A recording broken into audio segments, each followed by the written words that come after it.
Jesus loved everybody. He wants you to be somebody. I know you feel it in your body. So come on and tell somebody.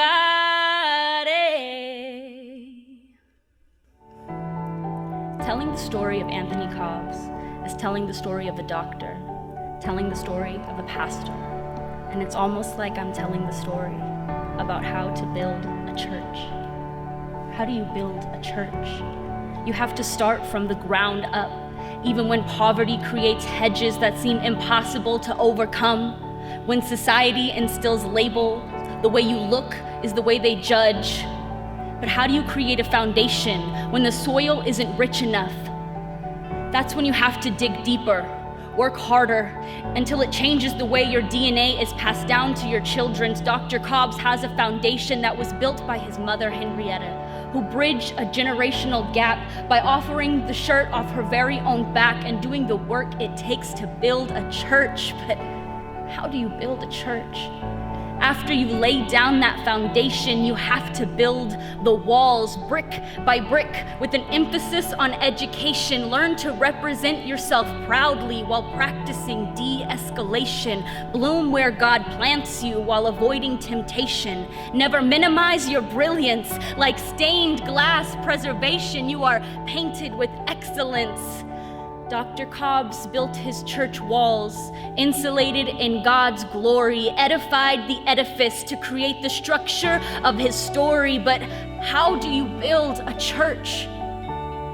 You need to bring in the pews, a seat for each person to spread the good news. Become the person who was missing when there was no one there for you. Look around and see the people who shaped you into who you are. Tears of hope and tears of joy as the organ plays your heart and the choir sings your soul. You look around and see the place where you feel the most at home, because community means that you will never be alone. And we build this church together, giving meaning to it all. But why do we build a church? It's at the altar that we fell and learned we've got to help out others who cannot help themselves. We have to have the voice for others who do not have a voice for themselves. Be the hands and feet and Jesus. Have the faith it takes to break spells. We're breaking generational curses. It's something bigger than ourselves. He's speaking for his ancestors. He's not just speaking for himself. Pastor Dr. Anthony Cobbs.